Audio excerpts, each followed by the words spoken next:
Duel on Mount Taiyuan, Chapter 6.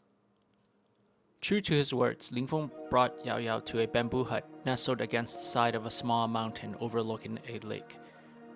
They were a little more than a half-day's ride from the nearest town and over 100 miles from the Yangtze border. She learned that he had several other such modest abodes that resembled a hunter's lodge, tucked in various mountainous regions across the central plains. This was how he and his father had avoided their enemies. "Always moving," he said, and then added with a sad smile, "but this is my home." The furnishings carried the elegance and softness of a woman's touch. Silken pillows and a plush cushion adorned a simple bamboo sofa. An ornate tea set lay atop the table, etched with the motifs of a lotus pond, and a loom with a half-finished tapestry lay close to the window with a view of the lake. The air smelled faintly of sandalwood from the incense slowly burning away. She loved the way the water reflects the light. Yaoyao reached out involuntarily, as if by instinct, and drew him to her in a tight embrace.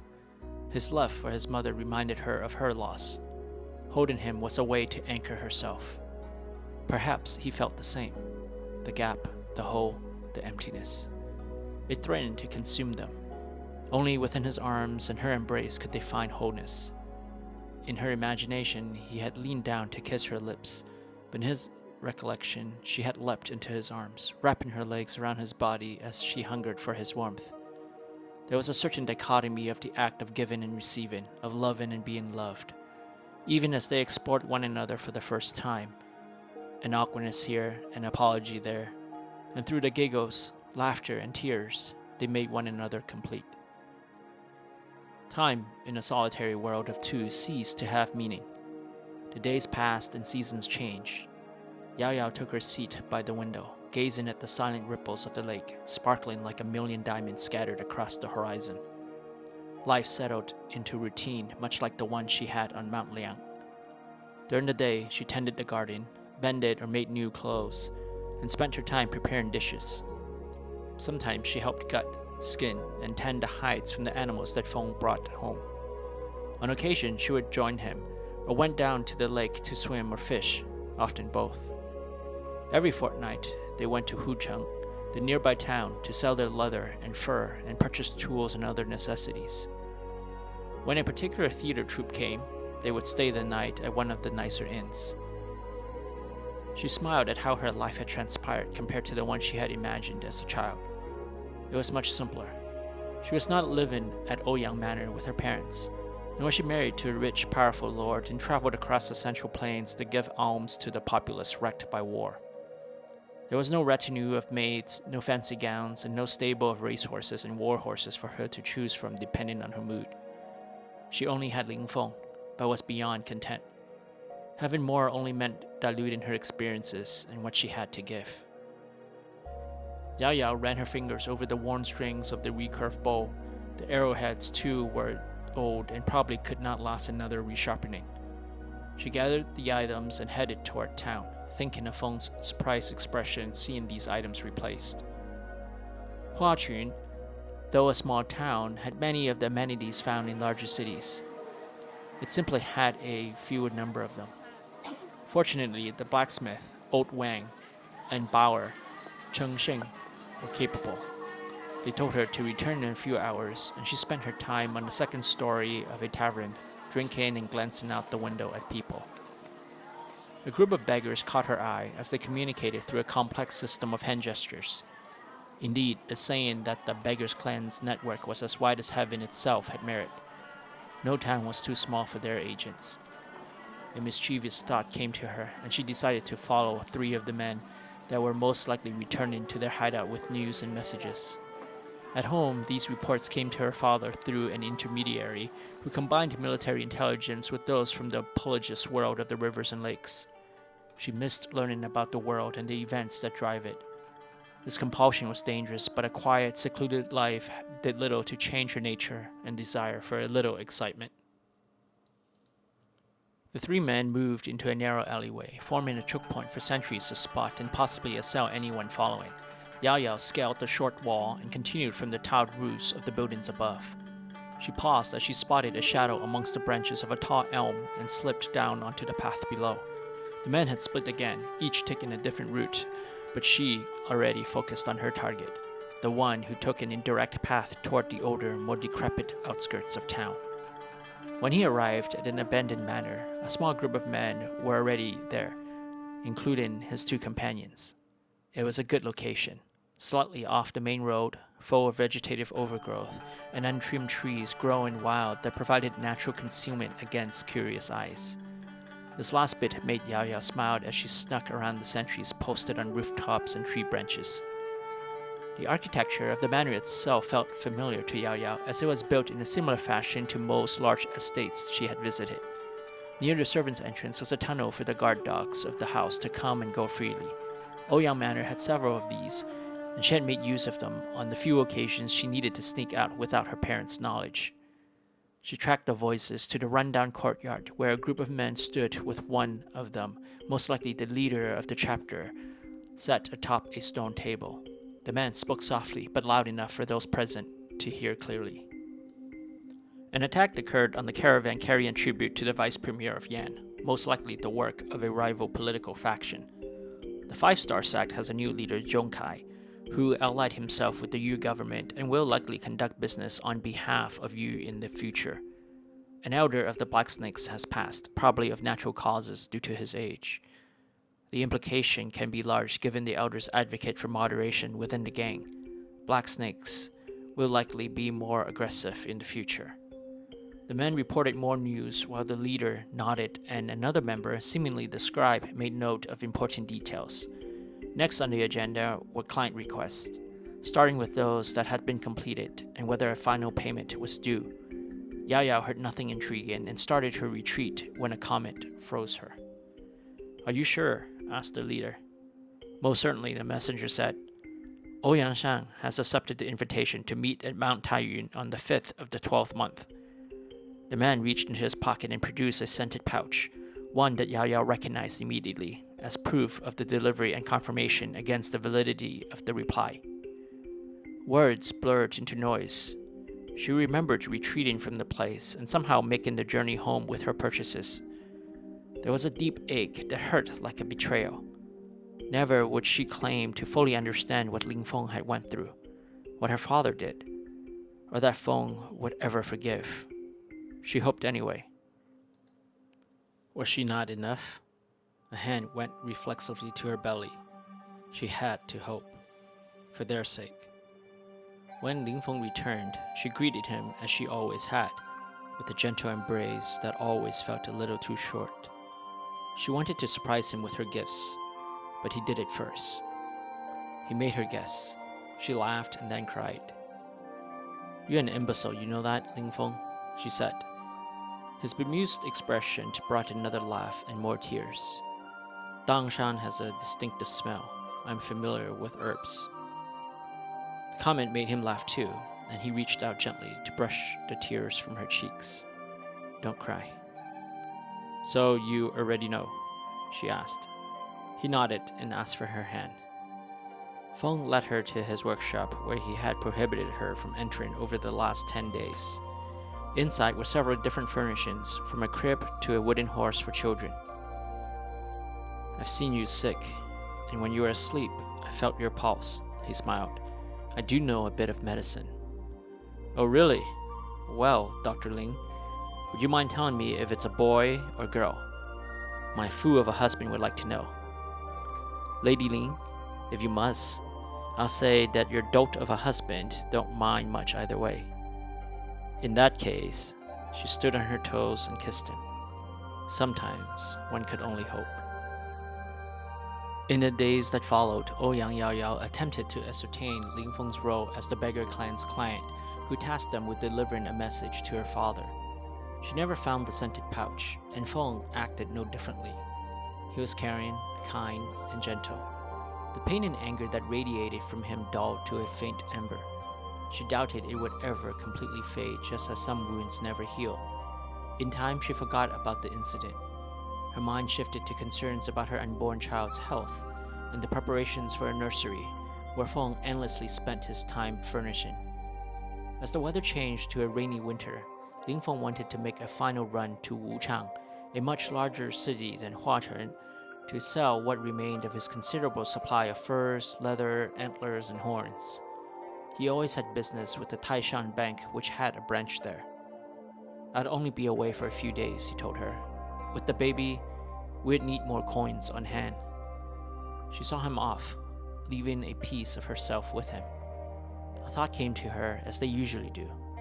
On the south-facing side of the mountain was a ledge that overlooked the road and allowed her to follow him a little longer. The climb was not steep, but she was careful given her swollen belly. As she ascended the last few steps of the rocky top, she turned toward the part where the bamboo forest yielded to the road. She did not have to wait long for Feng's wagon to appear. "You're an imbecile, Ling Feng," she yelled, knowing full well he could not hear her. She giggled and exhaled. She caught a glimpse of her own shadow, and then looked toward the road where Ling Feng became nothing more than a dot against the horizon. The sun was rising, but still hung eastwardly. Something about the image jarred her as a discordant sound would. "Couldn't be," she repeated to herself as she hurried home. Yaoyao packed what essentials she needed and entered the stable. She was too full to ride, so she hitched the horse to a smaller wagon, the one they used for the short trip to town. A million thoughts came to mind, and they all led down a dark, bloody path. There was anger, too, at the two men she loved most, at the heavens for making her choose between them. If she could get there in time, perhaps. Her time on the road was miserable. She slept very little out of fear of bandits and a late arrival. Nightmares of Feng and her father dying, lifeless bodies splayed across the snow, haunted her dreams. She woke often, drenched in sweat, nauseated and feverish. She ate, she rode, she slept. This became her routine as she tried to make up time. The weather held, not much rain, but still a bit more than she would have liked. A muddy road can cause problems. It was good that she had a mostly empty wagon. 5 days later, she was at the base of Taiyuan Mountain.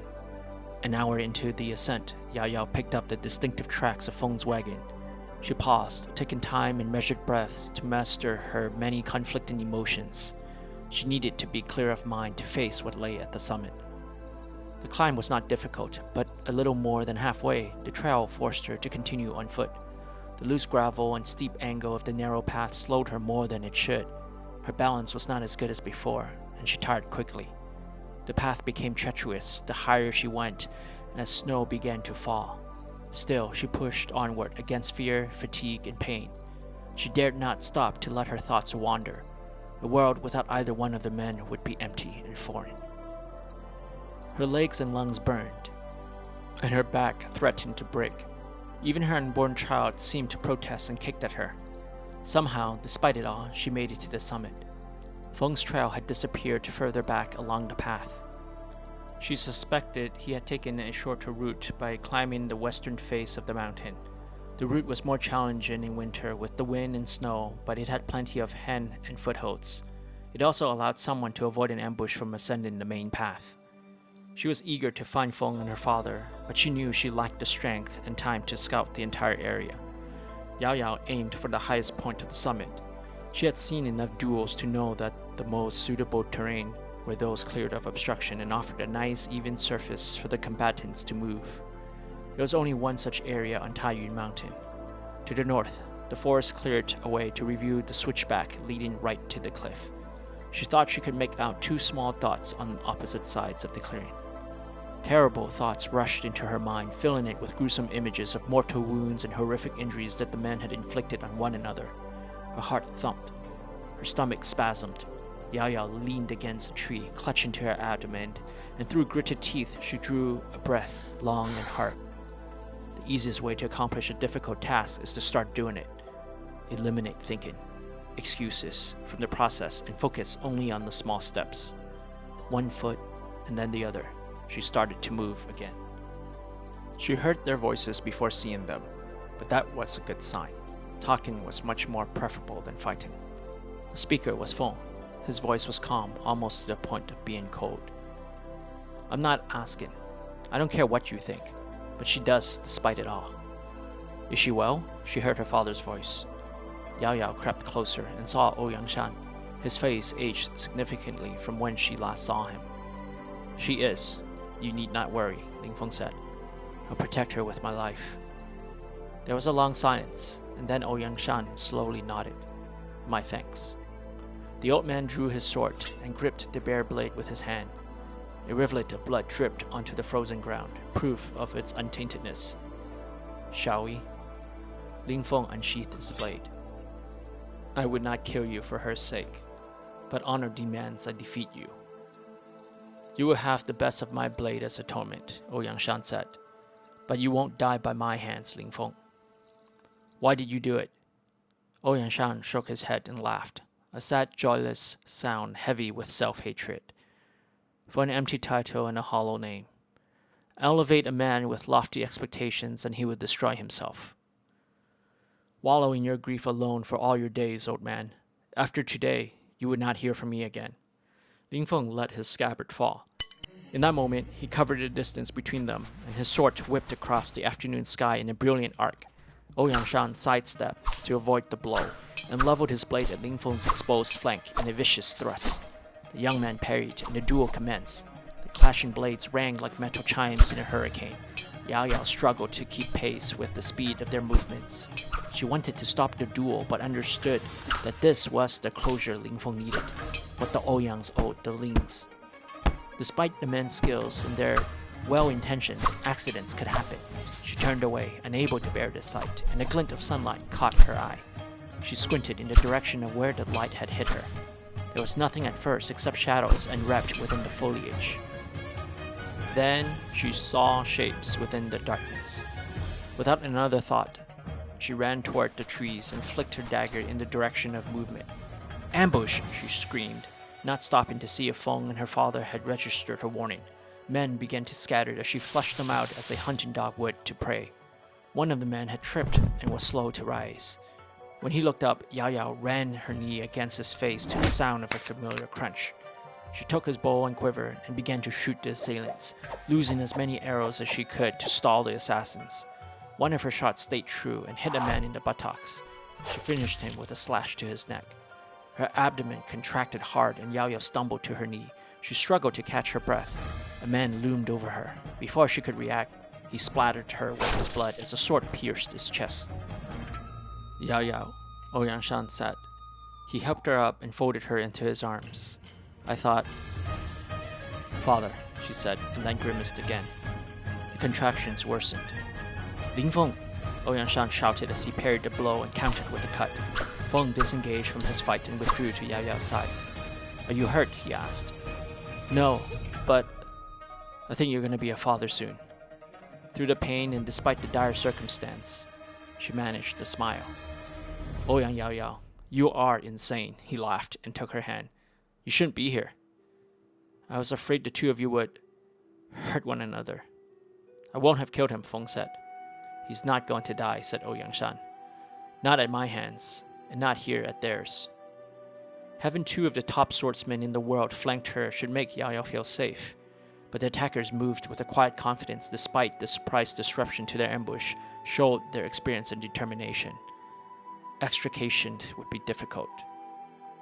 Brother Ouyang, said a familiar voice.